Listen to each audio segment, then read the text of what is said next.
Yun guys, magandang umaga. Hoy, may naplatan. Punong-puno kasi itong mga banda to. Grabe. Hindi nasira talaga. Computer, grabe, bigat ng karga. Guys, magandang umaga. Dito tayo ngayon sa papunta tayong Bugarin dahil bibili tayo ng sana makabili tayo ngayon ng honey. Kasi yun ang magandang pan-juice. Juice sa atin pang araw-araw yun. Kalamansi juice tsaka with honey guys. Kaya maraming benepisyo sa ating katawan yan. Magandang vitamins yan. Yan ang pinaka-vitamins ko dito. Nanggagaling sa mga bubuyog ng mga kanilang nektar. Hinihigop sa mga bulaklak ng kung anumang klaseng bulaklak ng mga puno. Ayun din ang aking ginagawa juice guys. Napakaganda sa ating katawan. Sarap na juice. Kalamansi juice. Oh, may naplatan din. Di ba nasiraan dito? Oh, nasiraan din. Pinupukpuk nun. Ito guys sa kaliwa. Ayun yung magandang Altamonte. Bagong develop pa lang subdivision. Kung gusto nyo mga kabiyahe, tumingin dito sa Altamonte subdivision. Bago lang to, napakaganda, overlooking Altamonte. Maganda oh. Nagawang nila, overlooking talaga. Dating Maisan, wala, ginawa na subdivision talaga.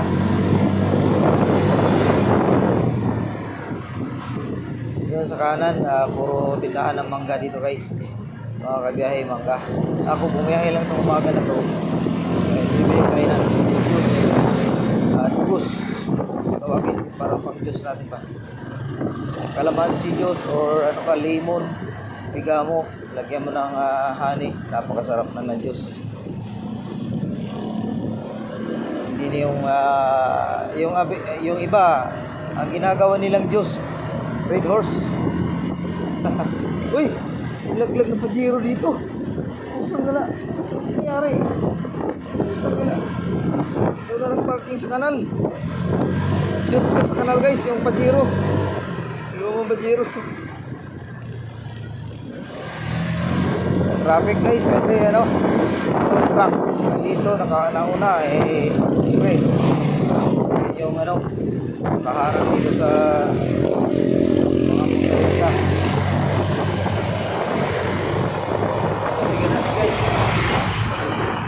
Kasi wala, abutin tayo ng 10-10 nun, hindi lang siyam-siyam.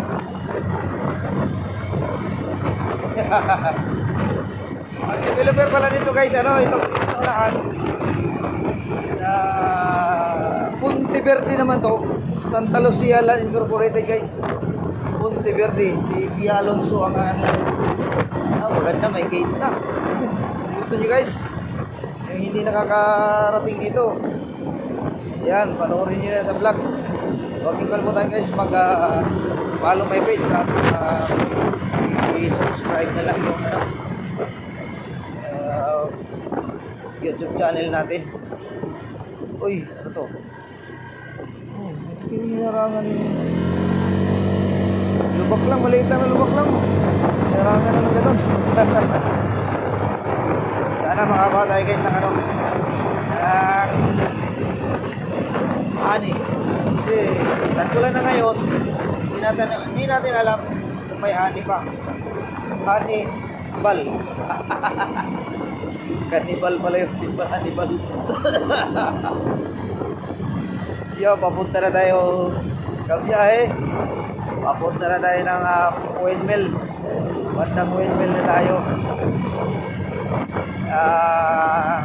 Dito mo na makikita na puro green na ang makikita mo dito sa pagbiyahe natin ngayong umaga kasi nga inulan na nang inulan yung Rizal, kaya yung pati mga kalsadang patay na damo nabuhay na mga kabiyahe. Nung bumiyahe ako nung kasagsagan ng summer or tag-init, El Nino, patay ang lahat ng damo sa kaliwat kanan nating madadaanan. Ngayon maligaw na damo talaga, buhay na naman. Hindi talaga basta-basta mamatay lang saglit, ay nabubuhay na naman. Yan, may kainan naman. Kawayan Farm. Yan, Pililya Rizal yan guys. Biyahe, Kawayan. Ito sa kaliwa, mga furniture na handicraft. Maduyan, upuan. Magandang klase din yun guys. Kung mayroong mga farm kayo, yun, maganda. Magandang mga furniture.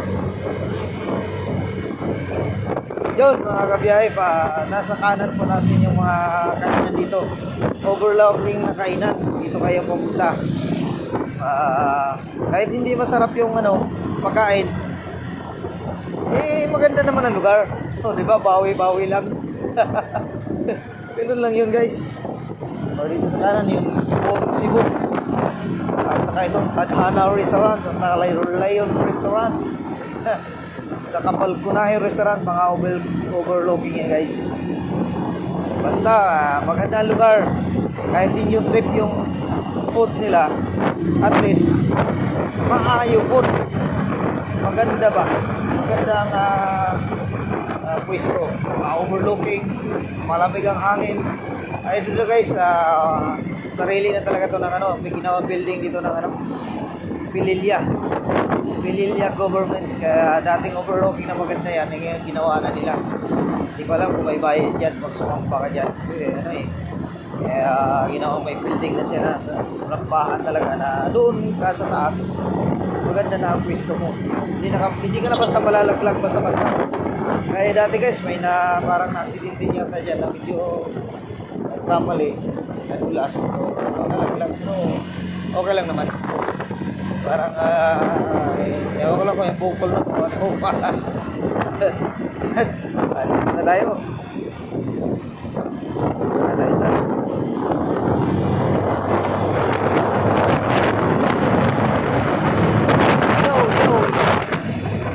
makikita niyo malalaking electric pan. Alam na, ano na to. Makikita mo na yung galamay ng electric pan guys. Alam na kung saan ka banda kayo. Makikita mo yung mga galamay.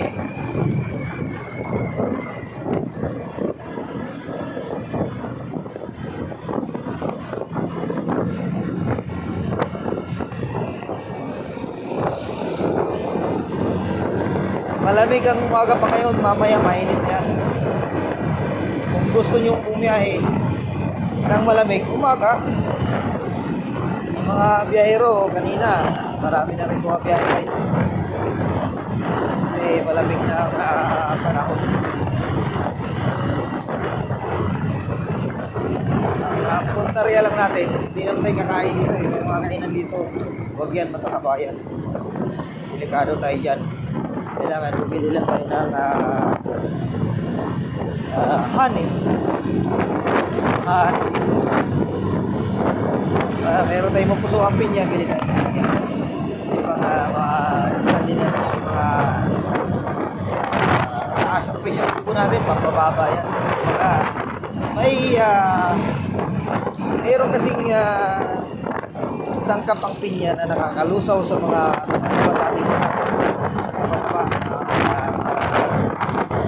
fatty liver, kaya yung lusawin, meron siyang sangkap. Yan guys, tandaan niyo yan. Kaya ang iniinom ng may mga health patient talaga, pineapple juice, kasi meron siyang sangkap na pampalusaw. Diba? May kunting kaalaman na rin kayo na naman. Lusapit niya. Naalala lang yan kasi binilag ko na rin yan dati. Yun. Dito na tayo sa talagang paanan mga pinya. Ayan, bili kayo dito mga hinog na papaya at mga pinya. Dito lang yan guys. Sa papuntang Bugarin. Sa ako ito ng Pililya. Pagkalagpas dito guys, Bugarin, ay mabitak na. Laguna na yun guys. Unang yugto. Unang sampu dito sa Laguna ang mabitak. Ginagawa pang kali dito. Sana mayroon pang may honey pa pero parang 95% na ako na wala na. Dahil tag-ulan na guys. Natago na yung mga honey sa mga bundok-bundok. wala na sila, siguro nasa lupa na sila. May time kasi yan sila. Pagka nasa sangayan sila nakatira, tag-init yan guys, walang ulan. Pag ulan, nagtatago na sila sa mga kalupaan na yan. Wala na sila sa mga kalupaan dahil nababasa na sila guys. Wala na yung ano nila, yung ani nila, yung mga sinusuka nila na mga nektar galing sa mga puno yan ng mga bulaklak. Bulaklak yan sa kaliwa, ginagawa na rin itong ano, subdivision, pero wala pa, nag-start pa lang guys. Start pa lang sila.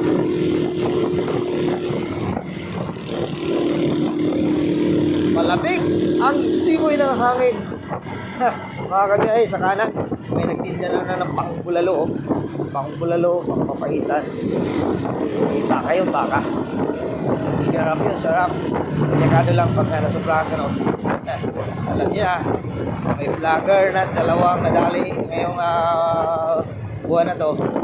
Kaya ingat talaga tayo guys. Magmatyag tayo sa ating sarili. Kailangan ka mag-jogging.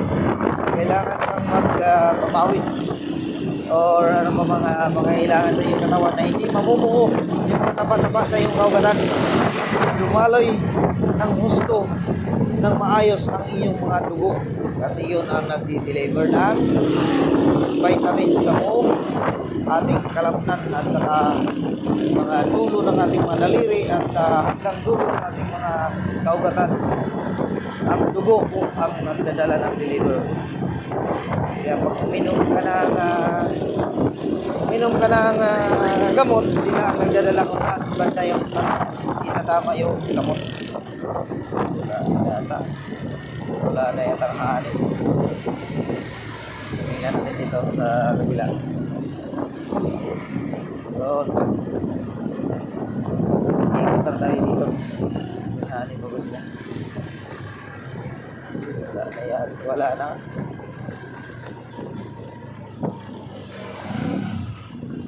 Walang hani. Ikot lang tayo.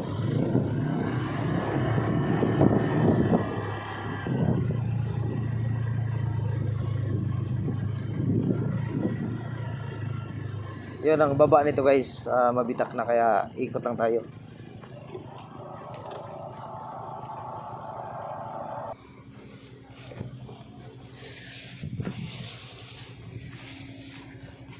Magkano dito? 50. 50. Hindi pa hinog to, no? Hinog na. Hinog na to. Pwede na yung kainin ngayon. Ay, hindi ko makakain ngayon, may balat pa. Joke ka. Tingdalaway ko. Sige po. Hindi pa nga. Wala nang nagtinda ng honey dito, no? Meron. Meron kang honey? Oo, nandito kay nanay. Meron pa. Meron pa doon. Meron ba? 250. Tingnan mo kung ano. Pili ako ng isa.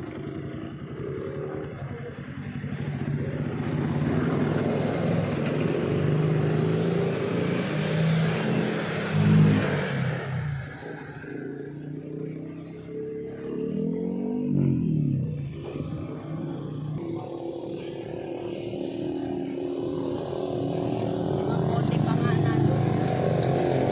Kurig ba talaga to? Oo. Yung mga ina nangunga eh.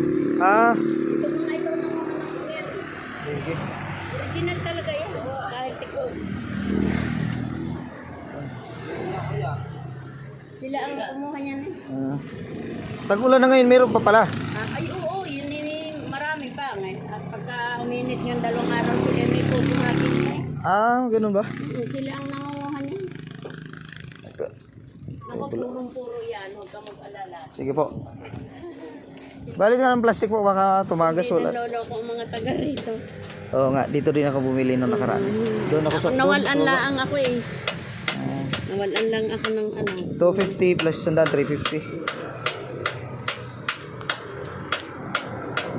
May pupuhagin pa nga sila ngayon pag uminit. Kailangan din mainit eh. Oo.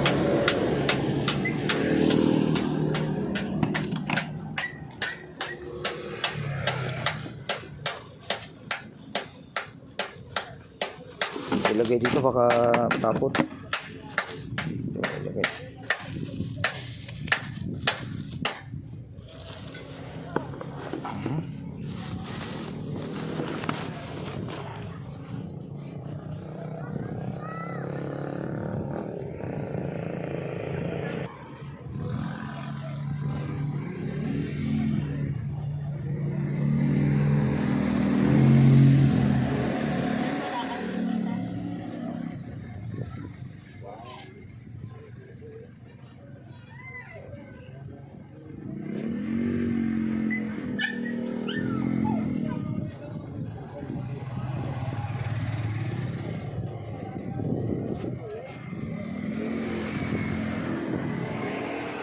Bilang dapat 650 ang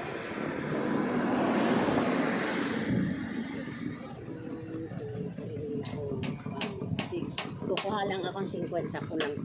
Ah, ano naman lang kaya ng luya, 50. Para hindi na kayo kukuha pa. Kulang Maria eh. Oo, ganun lang naman eh. Marami ka naman tinda eh. Yan. Di ayos. Di ba?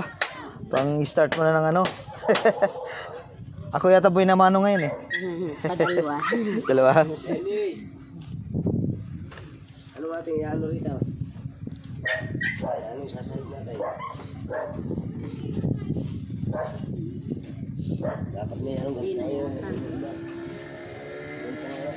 Paleta. Kaya ito yung Nangunguha akong paleta. Ilagyan mo lang ako sa doon. Yun, maraming salamat.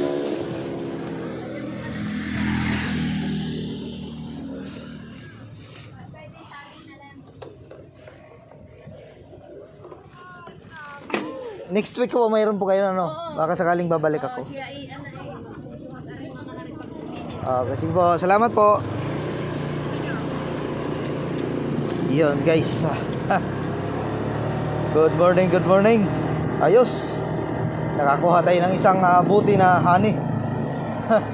Ayos, ayos. Magandang umaga ito na meron na tayong honey.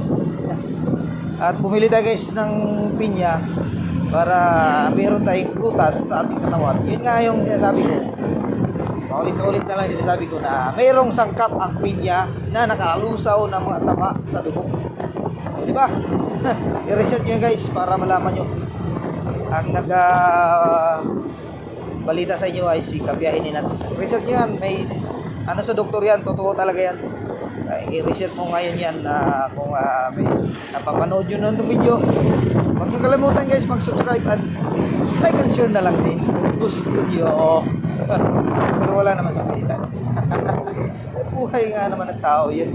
Wala sa pilitan yan. Basta gusto nyo lang. Maraming salamat.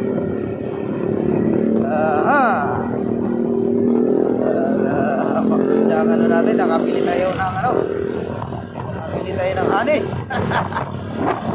Magpunta ka dito guys sa Pililya bago magpapitak. Ang dami kang prutas na mabibili. At makakabili ka pa ng bulalo. O diba? Kita niyo yung lugar na to. Magandang lugar yan. Malamig ang simoy ng hangin. Pag sa umaga ka po ang biyahe dito.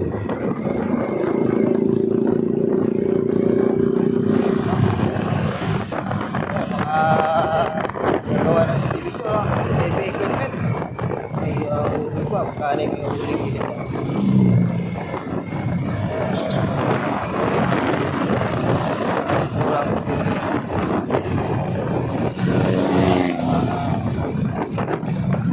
Uling para kung ihaw-ihaw ba? Kailangan minsan ka lang mag-ihaw kasi ihawin ay mamantika, delikado rin yan.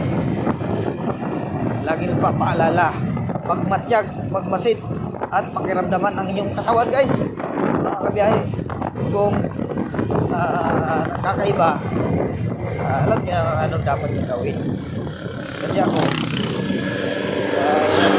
minsan kasi medyo nagkakaedad tayo ng kunti pa lang patibay pa naman na tuhod. Kaya ingat tayo kasi alam niyo naman napaka-traitor ni high blood. Delicates tayo dyan, delicates. Dami pinya dito. Guys, nakabili ako ng 50 pesos na luya. Kasi napakamahal ng luya. Nakabili tayo 50 pesos. Ang dami! Kung nandugas palingki, putak pa rin 50 pesos. Piraso lang. Kundi ilang 50 pesos dahil napakamahal daw ng luya ngayon. Nakabili ako dito sa may binilang ko ng itong tawag dito, honey at pinya. 50 pesos ang dami na guys. So, nandito ka talaga sa kamundukan, makakamura ka talaga ng kunti lang naman. At least meron kang nasib, di ba? Ito na ng buhay ng tao. Pili ka ng mga pang-luto. Meron kang mga suka, yun lang ang suka dito guys. Nakabili ako dati suka. Ang tagal umasin. Kaya hindi, ayaw ko nang bumili dyan dahil picky ang suka nila. Picky yan. Kunyari sa inyo. Wala, hindi yan. Wako ang kita darigan na ng boot. Tapos sabihin lang galing sa inyo yan. Mali. Hindi magandang pamahiin sa kanila. Sabihin lang pure ang suka nila. Wala akong nakita. Tinitingnan mo yung mga niyog. Wala namang isang bigay nga. Tubig at saka chemical guys. Okay, pasok tayo dito sa windmill ba? Pumasya lang tayo. Dumaan lang tayo dito ba? Sa windmill. Para medyo naman iba naman yung natin guys.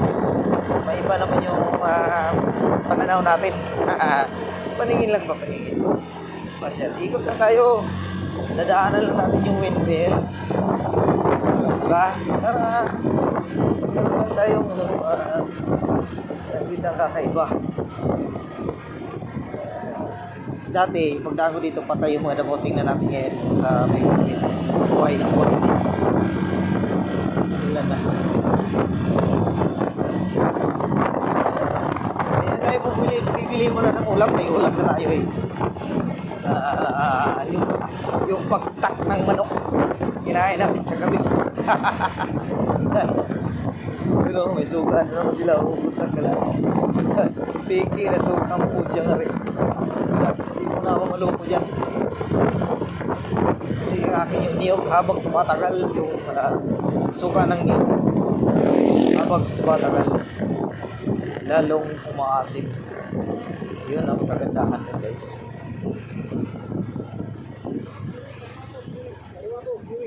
Thank you. Yung dyan kaliwa. Uy, maganda dito.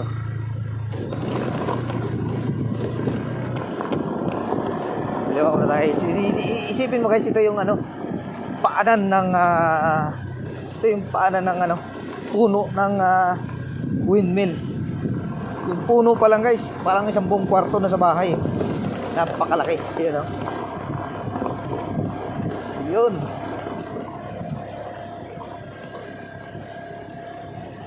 Overlooking talaga dito.